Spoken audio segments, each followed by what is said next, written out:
Ah, e aí, pessoal, como é que vocês estão? Tudo tranquilo?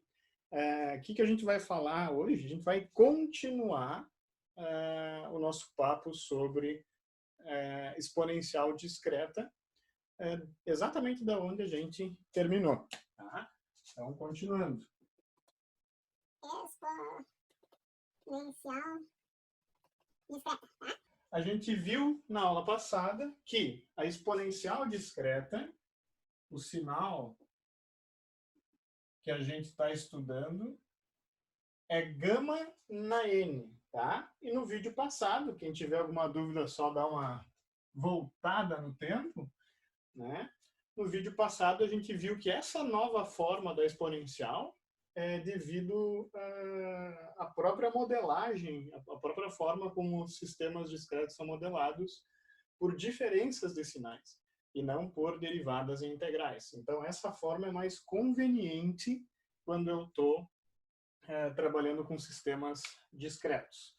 E a gente viu na aula passada que se o gama, esse carinha é o gama, né? Se o gama for real e positivo, dependendo do valor do gama, eu tenho exponenciais monotônicas, crescentes ou decrescentes.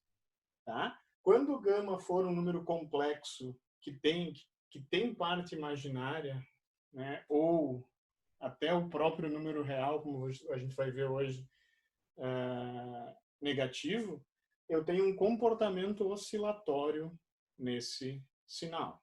Tá?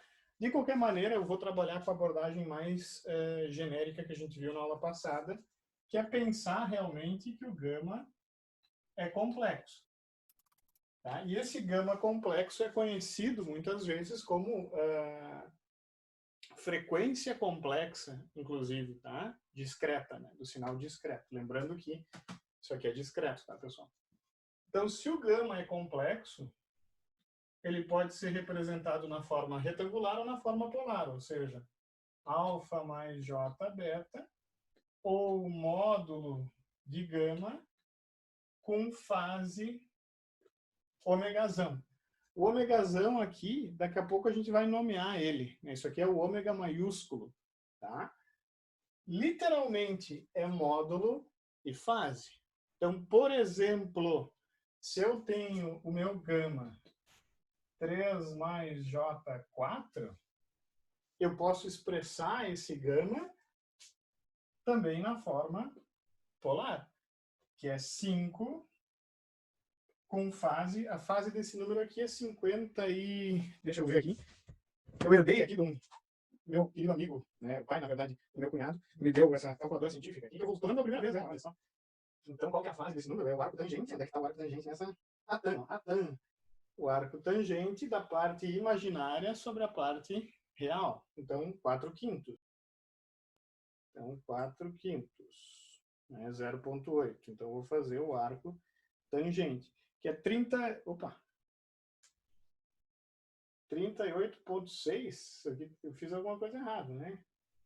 Não, é 4 terços, né? 4 terços. Viajei, né? Na hora eu vi que estava errado. Olha só! Por isso que a gente tem que ser mais foda que as calculadoras, né? A gente tem que contestar a calculadora. Se a calculadora dá um valor, tu não pode usar ele cegamente. 53,13 graus. Tá? Então aqui é 53,13 graus. Tá? Ou eu posso usar também radianos. Né? Então, se eu quiser trabalhar com radianos, eu tenho que mudar aqui o modo da calculadora. Como eu nunca usei, eu vou deixar para depois.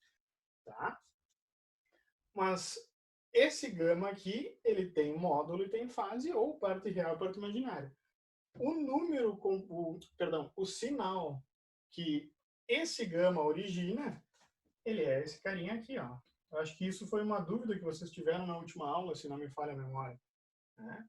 Eu tenho 3 mais J4 na N, ou 5 E na J 53,13 na N.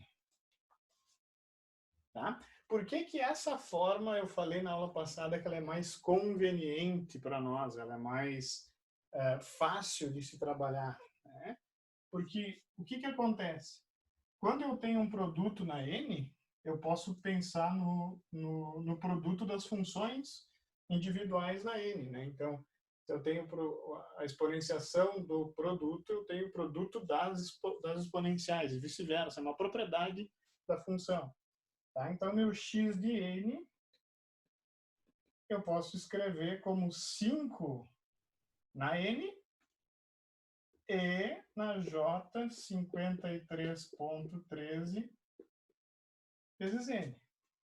Por que eu gosto de fazer isso? Primeiro, essa exponencial aqui eu posso abrir em seno e cosseno. Tá? Então, meu x de N, eu posso escrever como 5 na N, cosseno de 53.13, mais J seno de 53.13. Vezes N, tá, pessoal? Por que eu fiz isso na aula passada? Porque fica fácil de pensar no sinal assim, né? Esse cosseno e esse seno, eles vão ser um sinal oscilatório, tá? Porque é cosseno mais J seno. Outro detalhe, esse é um sinal complexo, tá? Mas essa parcela aqui do sinal não cresce e nem decresce, fica oscilando permanentemente.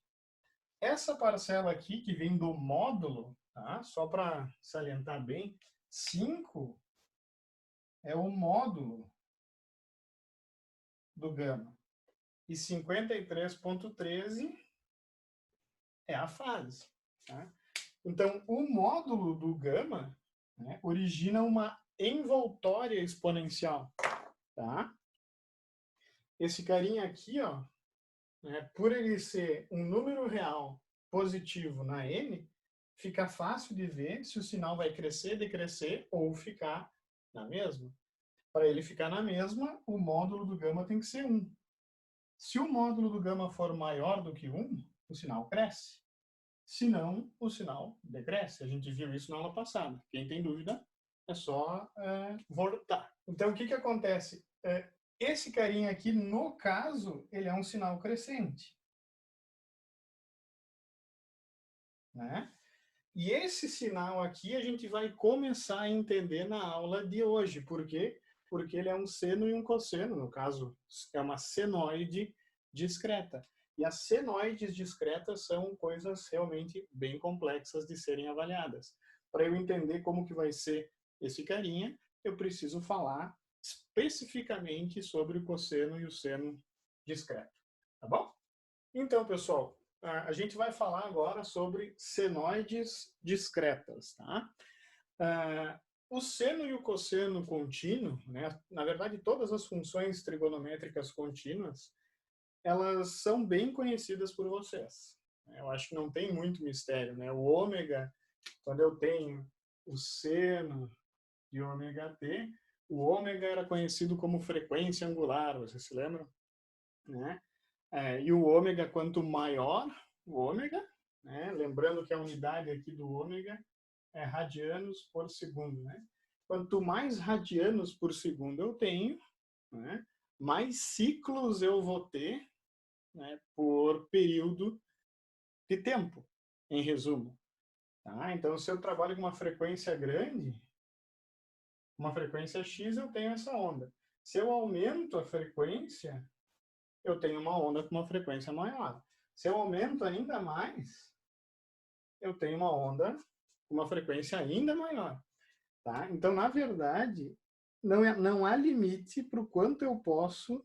Deixa eu limpar aqui que caiu uma coisinha. Não há limite para quanto eu posso aumentar.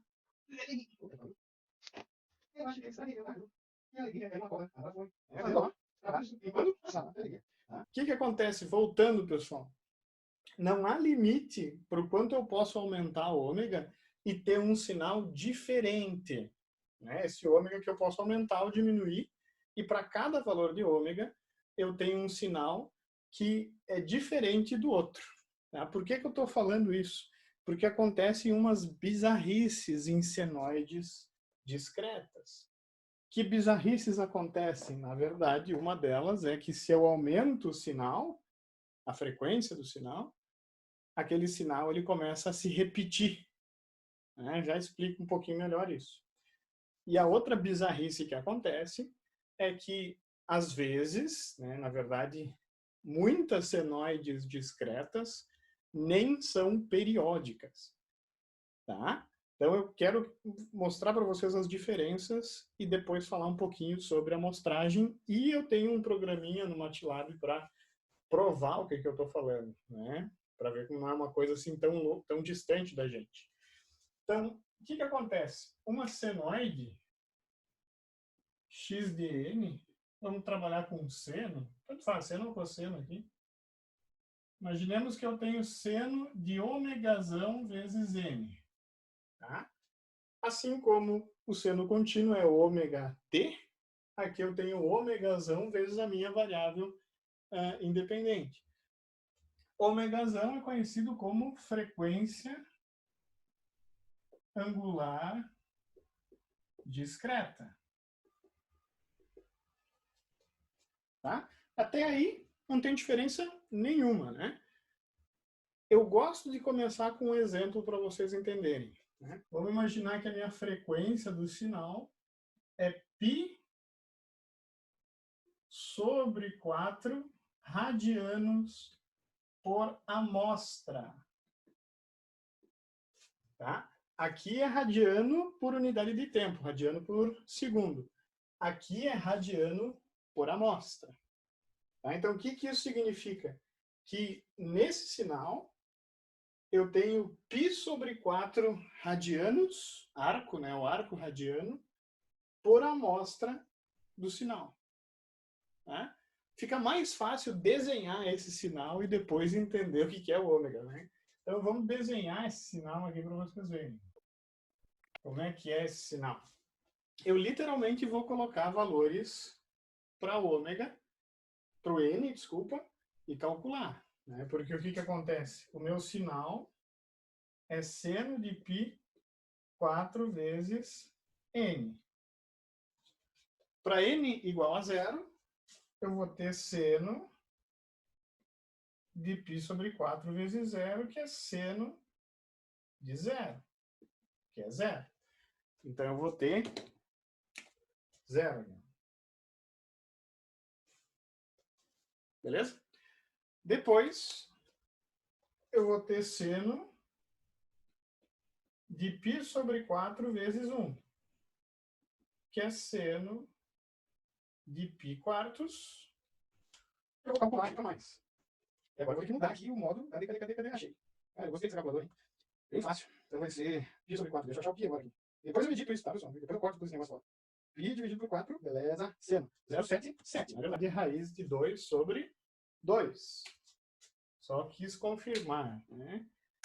0,707. Né? Se eu continuar assim, π sobre 4 vezes 2, eu vou ter seno de π meios. Π meios é 90 graus? Né? 90 graus, e a gente sabe que o seno de 90 é 1. E eu vou continuar essa abordagem aqui até eu cansar, né? E eu, na verdade, já cansei. Então, eu vou colocar aqui, ó. 1, 2, 3, 4, 5, 6, 7, 8, 9. Vou botar uma pega de amostra aqui. Né? Ficou tudo torto, mas enfim. Aqui é a raiz de 2 sobre 2, aqui é 1. Aqui é menos raiz de 2 sobre 2, e aqui é 1. Tá? Então, vai ser depender. Eu não gosto do meu beatbox, então vou parar. Tá? Então, esse sinal aqui vai ficar assim, ó. Depois que eu calcular todo mundo, o sinal resultante discreto é esse aqui. E, obviamente, que continua aqui para trás também, né? Eu não coloquei a multiplicação. Se eu tivesse colocado vezes U de N, bom, daí o sinal vira causal, né? Não é o caso. Não é o caos. Desculpa. Então, tá. Então, eu vou ter aqui um sinal discreto. Aqui é raiz de 2 sobre 2. Esse sinal, ele de fato é periódico. Por quê? Porque o período, né, existe um período que o sinal se repete. Tá? Por exemplo, aqui o sinal vai para 0, 1, ele volta para 0. Se eu olhar aqui, ó, Se eu deslocar, eu tenho o mesmo valor aqui, perdão. Opa. Ó, e aqui eu ia ter o mesmo valor, aqui eu tenho o mesmo, pode ver. Então, esse período, que não importa aonde eu escolher, aonde eu verificar no sinal, eu sempre vou ter o mesmo valor, tanto em uma quanto em outro ponto, tá? É o período fundamental. Tá? E nesse caso, o período fundamental, óbvio que tem relação com a frequência angular discreta. Pensem só, pessoal. A unidade aqui é π/4 radianos por amostra. Isso significa que esse intervalo aqui, ó, que é uma amostra, tem exatamente a largura π/4 radianos. Né? Para percorrer toda uma oscilação nesse sinal, eu precisaria de 8 amostras. Por quê? Porque 8 vezes esse bagulho aqui, ó, eu tenho 2π. E a gente sabe que uma oscilação percorre 2π radianos. Né? Então, o que acontece? Assim como o sinal contínuo, esse ômega tem relação com o período e, consequentemente, com a frequência. Então, é óbvio que esse ômegazão aqui ele tem relação com o período fundamental. Nesse caso, nessa onda, o período é 8 amostras. E eu sei que a gente viu faz um tempinho, né? Mas eu vou chamar de N0. O período de um sinal contínuo é T. T0, né? Ou T maiúsculo. Para sinal discreto, a gente usa Nzão ou N0. Tá? Então, o período é 8 amostras, porque, ó, 1, 2, 3, 4, 5, 6, 7, 8. A próxima amostra já é o próximo ciclo. 1, 2, 3, 4, 5, 6, 7, 8. Tá? Então, o que vai acontecer? Vocês se lembram que sinal contínuo, 2πf é igual a ômega, né? Aqui também. Né? Se eu tiver 2π vezes o f, que é 1 sobre o período, ou sobre n0, eu vou ter o ômegazão. Tá? Então, por exemplo, se eu aplicar essa fórmula aqui, eu vou verificar que se eu quiser o n0 vai ser 2π sobre a minha frequência. Então, eu tenho 2π sobre, onde é que está aqui? Π sobre 4, que é igual a 8. Sim. E essa fórmula é só para esse exemplo ou é a fórmula geral? Não, é a fórmula geral. Né? Isso aqui vale para qualquer exemplo. Né? Desculpa se eu não deixei claro. Tá? Essa formuleta, assim como essa, vale para qualquer sinal senoidal discreto. Tá? O N0 é conhecido como período fundamental. Né? E existe também uma frequência, que é o inverso do período, tá? Que eu não vou chamar de F minúsculo para diferenciar de sinal contínuo, eu vou chamar de um F bonito, assim, aquele F estiloso. Se vocês forem ver lá no Latifos, vocês sabem o que eu estou falando. Que é o inverso do período fundamental, tá? Que, na verdade, eu posso até colocar nessa fórmula, né? Colocando 2πfzão, tá? Isso aqui é ciclos por amostra. Nesse exemplo, especificamente nesse exemplo, tá? O F, a frequência discreta do sinal, é 1/8 de ciclo por amostra. Tá? Não é Hertz, porque esse ciclo aqui não tem necessariamente uma ligação, essa amostra não tem necessariamente uma ligação com tempo, tá, pessoal? Tá? Muitas vezes tem, obviamente. Tá? Mas a amostra em si, bruta, a gente vai normalmente chamar de amostra mesmo, e não falar segundos. Tá? Vai virar segundos se eu tiver o que a gente chama de período de amostragem. Tá? A gente já vai falar sobre isso. Então, uma onda senoidal tem uma frequência angular discreta, que é dada em radianos por amostra.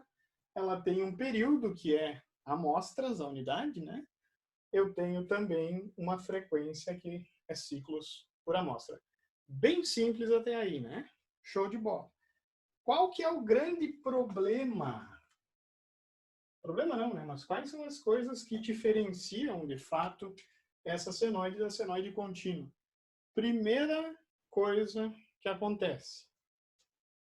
Se o meu ômega, eu já coloquei como uma condição, ó. Se o meu ômega não for um múltiplo, na verdade tem uma definição formal, matemática bonita, que envolve frações aqui, tá? Envolve divisão, números racionais, né? Mas, em resumo, assim, falando de uma forma chula, se o ômega não for múltiplo de π, e esse múltiplo entenda múltiplo racional, digamos assim, se eu não tenho uma fração racional vezes π como ômega, tá? Eu vou provar isso para vocês, é bizarro. O sinal não será periódico, tá? Ele vai ter uma característica oscilatória inerente da função senoidal. Mas o que acontece? Se esse ômega não for um múltiplo de π, ou, né, como uma fração, na verdade, se eu tenho π vezes alguma coisa, essa alguma coisa tem que ser um número racional, tá? Para o sinal ser periódico. Se essa fração aqui que multiplica π, né, for irracional, o sinal não vai ser periódico. Tá? Por que isso? Não é tão difícil, né, de entender. Por exemplo, ó, se ômega igual a 1 radiano por amostra, né? Eu vou ter que valores aqui calculados? Seno de 0, seno de 1, seno de 2 e assim por diante. Tá? Seno de 0, a gente sabe que é 0.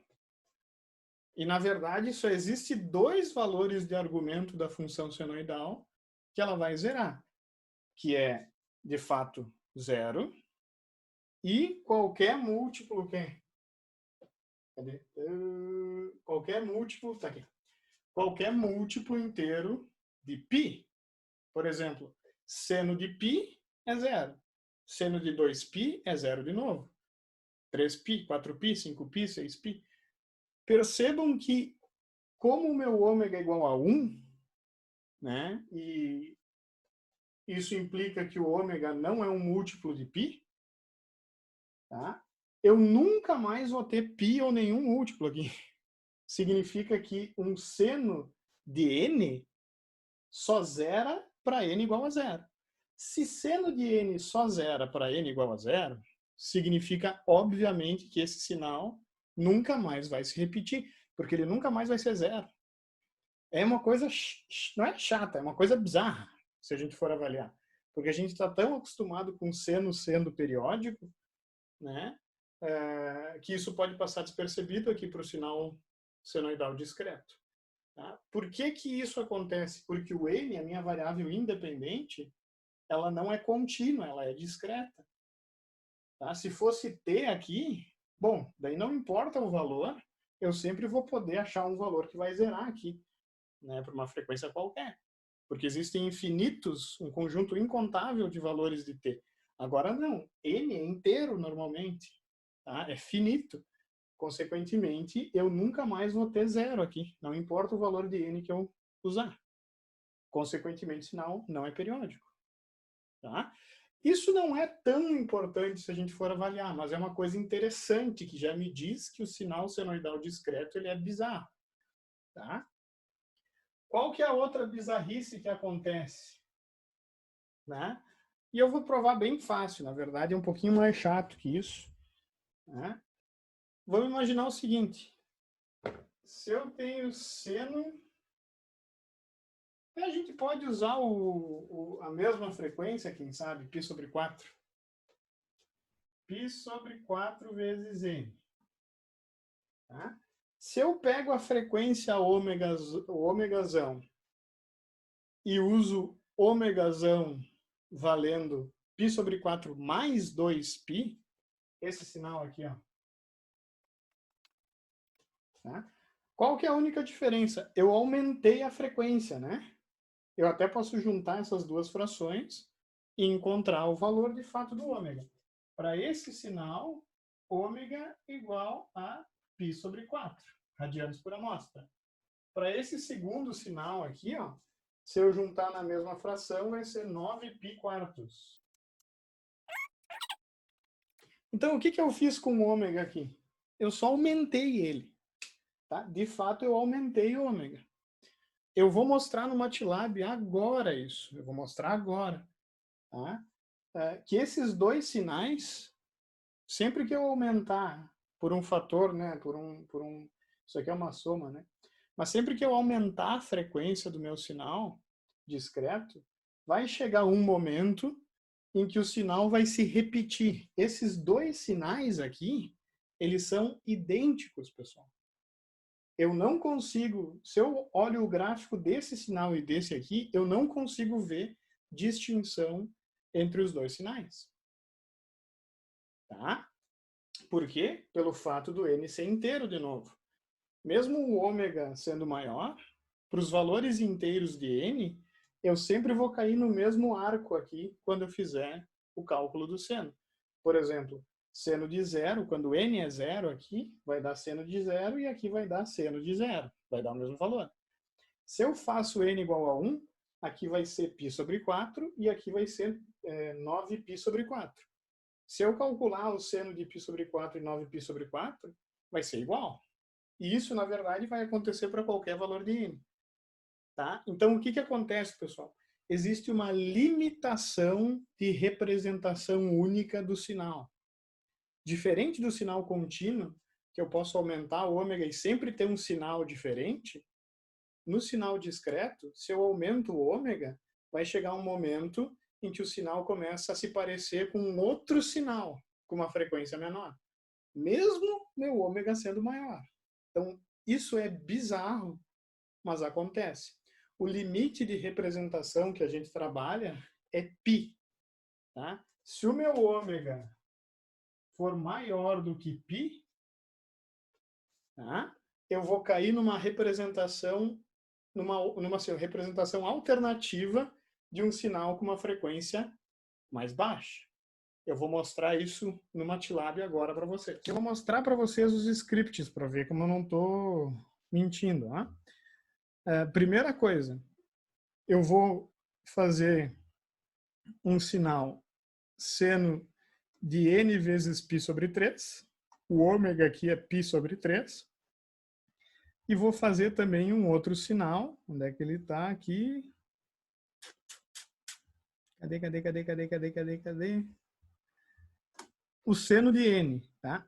Nesse caso, ó, só para mostrar para vocês, o ômegazão, a frequência do primeiro sinal aqui é 1.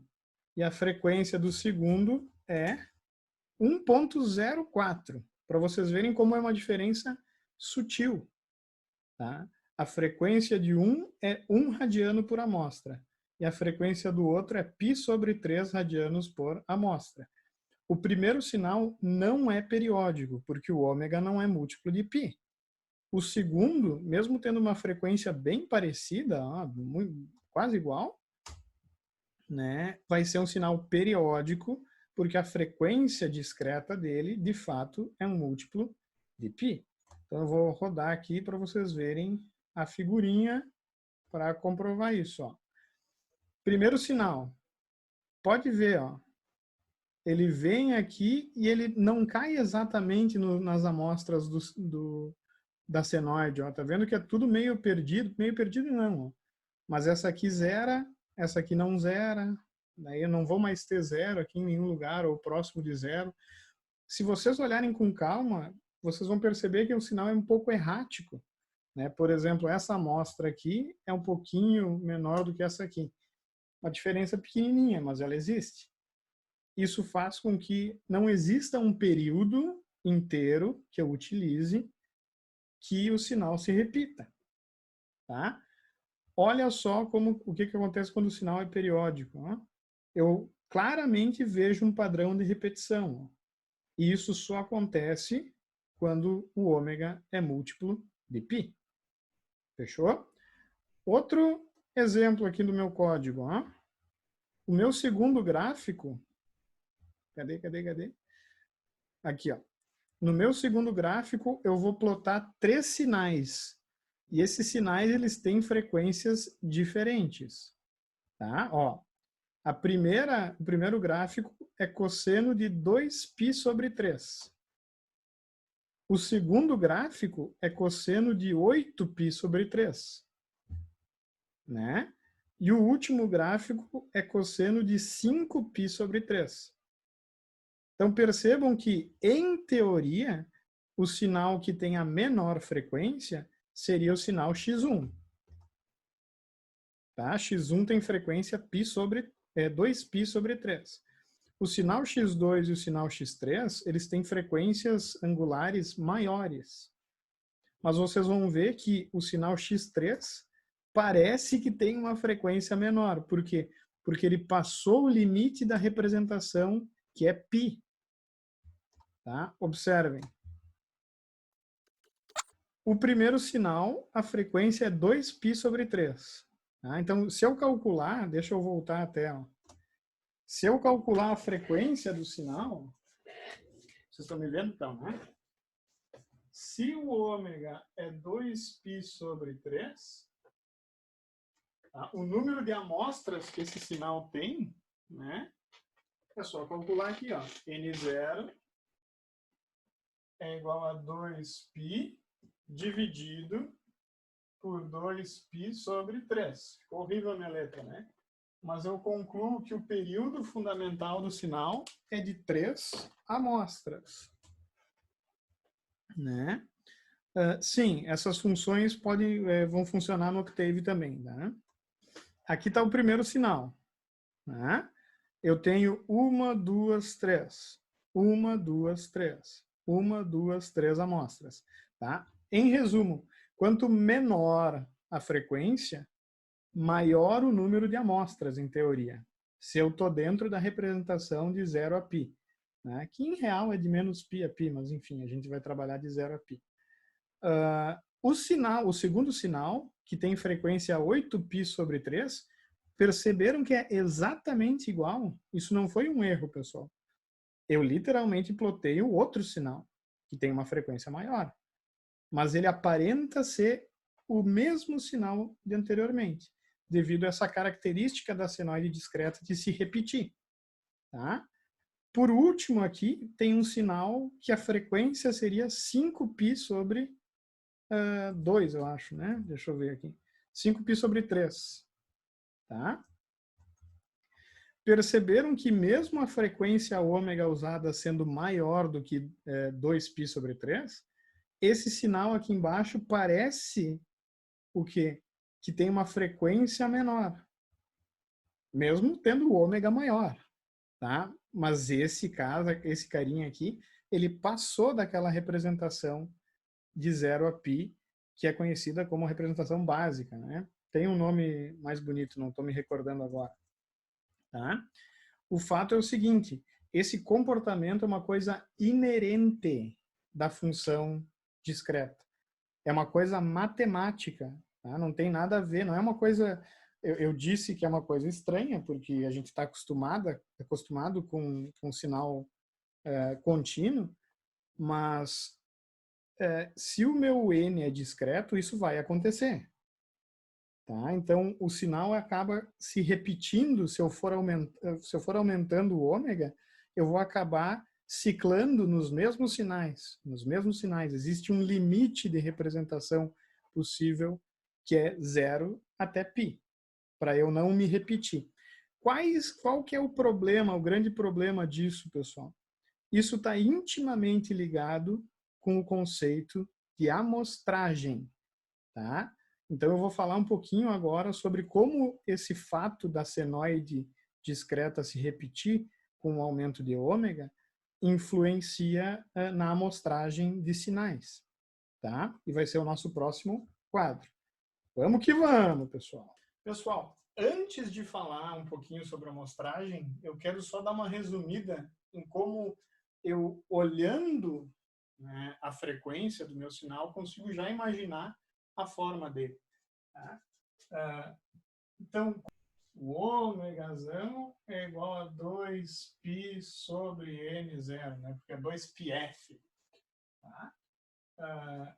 Como o N0 é inversamente proporcional à minha frequência discreta, sinais que têm ômega grande, tá? Próximos de π, tá? Lembrando que se o ômega for maior do que π, eu tenho esse problema, não é um problema ainda, vocês vão ver, de repetição do sinal. Sinais que têm ômega muito grande têm muito poucas amostras por ciclo. Tá? Por exemplo, se eu estou trabalhando, eu até posso até trabalhar, com ômega igual a π. Ômega igual a π.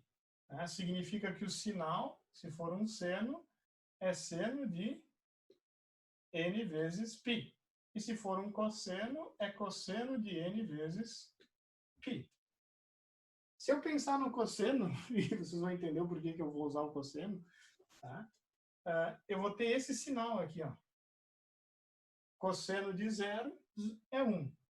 Cosseno de π, menos 1. 1, menos 1. 1, menos 1. E assim eu vou eternamente. Por quê? Se eu for avaliar qual é o meu período, eu vou ver que N0 é igual a 2π sobre π, igual a 2 amostras. Eu tenho 2 amostras por ciclo. 1, 2. 1, 2, 1, 2, 1, 2. Tá? Isso aqui é o cosseno, né? Se eu trabalhar com uma frequência menor, por exemplo, eu estava trabalhando com π sobre 4 antes, vocês viram que o cosseno de π sobre 4, ou o seno, tanto faz, né? Gerou um sinal com várias amostras, né? Por ciclo. Tá? Então, é óbvio que essa frequência ela se torna maior do que essa aqui, naturalmente. Mas pensando em formato, em número de amostras, é como eu gosto de pensar, né? Desses sinais, visualizar eles, né? Sinais com ômega grande têm pouquíssimas amostras por ciclo. Tá?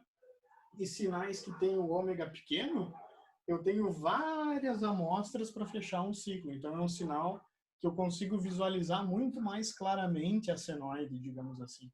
Aqui fica bem difícil de ver a senoide, inclusive, né? Aqui não. Aqui eu consigo ver o contorno formando uma senoide. Tá? Para amostragem, olha só. Amostragem. O que é a amostragem, pessoal? É quando eu tenho um sinal contínuo e quero discretizar ele, eu quero amostrar ele em intervalos de tempo. Tá? Isso pode ser feito do mundo contínuo para o discreto, mas eu também posso, mediante a conversores, né, fazer o caminho oposto. Os conversores AD são conversores que naturalmente já discretizam o sinal. Eles fazem a conversão do mundo analógico para o mundo digital. Tá? Genericamente falando, não como a definição formal que a gente usa aqui em sinais, tá, pessoal? Então, o conversor AD, ele pega um sinal contínuo e discretiza e quantiza esse sinal também, tá? Mas pensando em discreto e contínuo, que é o que eu quero pensar, né? O processo de discretização é ir do sinal contínuo no tempo e amostrar ele em intervalos de tempo. Como que isso é feito? Como que isso é estudado, na verdade? Vamos imaginar o seguinte, ó, pessoal. Eu tenho um sinal contínuo, seno de ômega t. Se eu faço T igual a N vezes delta qualquer coisa, delta T, e normalmente esse carinha é chamado de TS, tá? Que é o período de amostragem. Eu posso escrever ou amostrar o tempo só em alguns valores dele. E que valores eu vou usar? N vezes um período de amostragem. N vezes TS. Olha só que interessante, pessoal. Se eu escolher esses valores de tempo lá em cima, a minha senoide se torna essa aqui, ó. Ômega vezes N vezes TS. Eu só substituí, ó. Eu substituí o valor do tempo que eu quero estudar na função contínua. Reorganizando um pouco, ó, eu vou ter N vezes, ou até vou colocar o contrário aqui, ômega vezes TS vezes N. O ômega, quem que é? 2πf. Então, meu seno é 2π vezes f vezes TS vezes N. Um detalhe importante. Essa frequência é a frequência do sinal contínuo. Esse período é o período que eu estou amostrando aquele sinal contínuo. Cuidado com isso. Tá? Esse carinha aqui, se eu for analisar com calma, é o próprio ômega. Zão. Viu? Então, ômegazão é 2π vezes a frequência do sinal vezes o período de amostragem. Vocês já vão entender aonde que eu vou chegar. F é o inverso do período desse seno. Então, eu posso escrever o ômega como 2π vezes TS sobre o período da onda. E eu acabei de falar e bater na tecla que existe um limite de representação única para o sinal discreto. E esse limite é quando o ômega for menor do que π.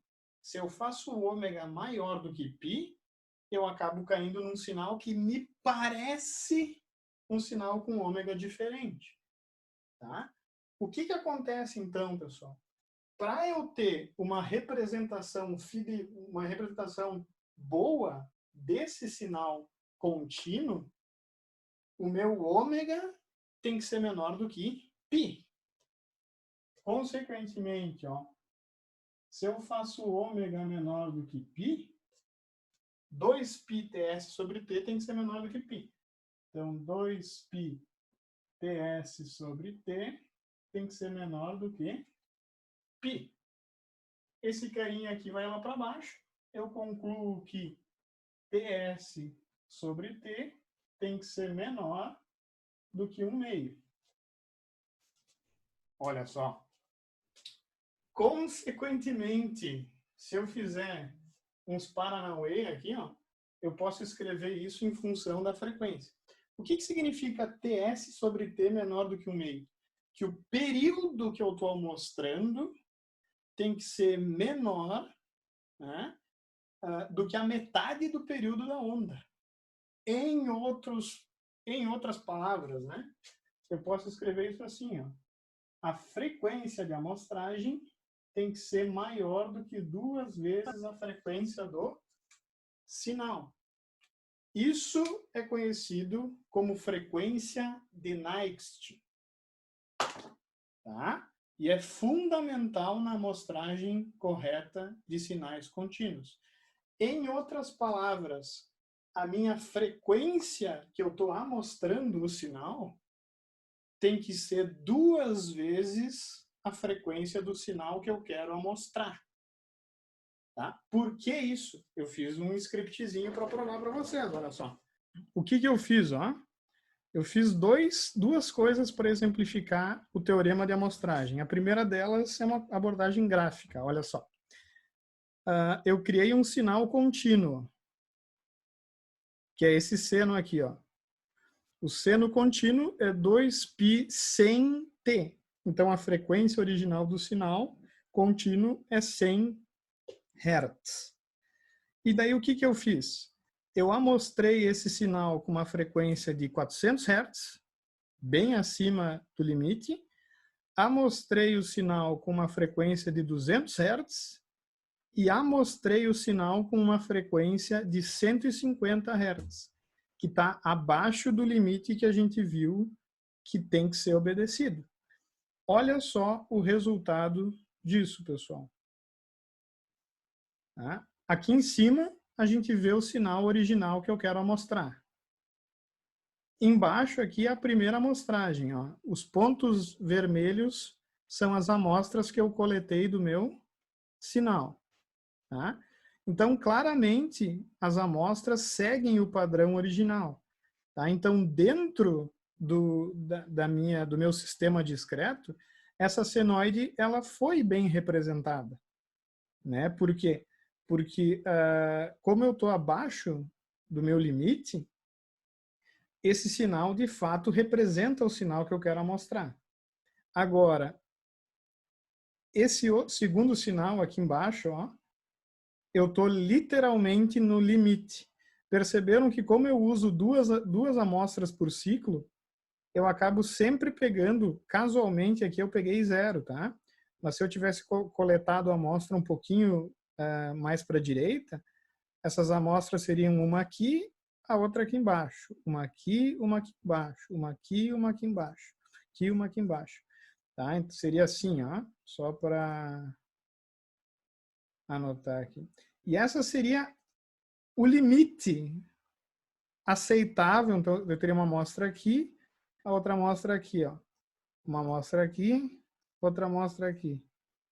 Uma amostra aqui, e assim por diante. Então, eu teria um padrão que eu até conseguiria entender, digamos assim. Eu não teria confusão na representação. O que é a confusão na representação que eu estou falando, pessoal? É o que acontece na função aqui embaixo. Ó. Embaixo, eu amostro com menos pontos do que eu deveria. O que acontece? Ó? Eu pego pontos da onda original. Tá vendo? Só que o sinal discreto, originado dessa amostragem, ele pode ser confundido com essa senoide com uma frequência mais baixa, tá vendo? Perceberam que eu pego os mesmos pontos? Então, se eu faço isso usando um computador, por exemplo, o computador ele vai analisar, ele vai verificar esse sinal como um sinal cuja frequência é menor. Então, eu não tenho uma boa representação do sinal original nessa última amostragem que eu fiz, porque eu tenho confusão. Né? O computador vai pensar ou vai entender esse sinal como um sinal com uma frequência muito mais baixa. E daí vocês devem estar se perguntando assim, não, isso não é possível. Né? E eu vou provar para vocês, vou provar, meu. Olha só, eu fiz um outro script, bem simples e bem fácil de entender. Nesse script, eu uso uma frequência de amostragem de 5 kHz. Tá? Eu crio um sinal com uma frequência de 2 kHz aqui nesse caso, mas eu vou começar com uma frequência mais baixa, 500 Hz. Tá? E eu estou literalmente tocando esse áudio, pessoal. Eu estou tentando tocar um sinal de 500 Hz com um sinal digital cuja frequência de amostragem é de 5.000 Hz. Eu estou usando 10 vezes mais, na verdade, 5 vezes mais do que a frequência limite da representação. Pessoal, eu toquei um som de 500 Hz usando um sinal que tem 5.000 Hz de frequência de amostragem.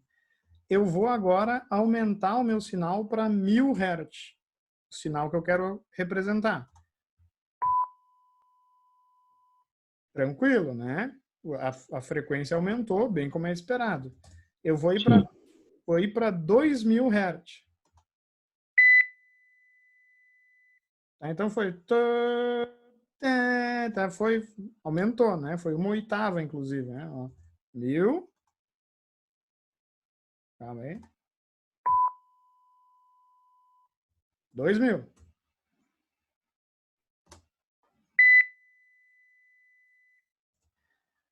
Agora eu vou 1/8 acima. Eu estou tocando um sinal de 4 kHz com uma frequência de 5 kHz. Olha só o que vai acontecer.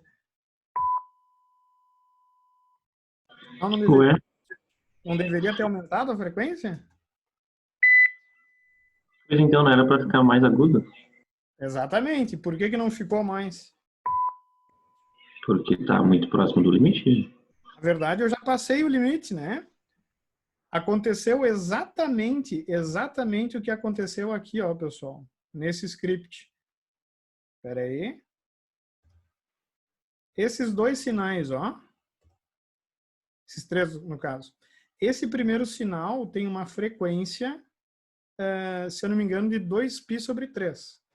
O sinal aqui de baixo tem uma frequência maior. Mas qual dos dois parece ser um sinal com uma frequência mais baixa para nós, analogicamente falando? O último, né? O último aqui, ó, é um sinal que, se fosse contínuo, teria uma frequência menor do que esse primeiro aqui em cima, ó. Vocês estão vendo aqui, ó? Uou, uou, uou. E esse aqui é o...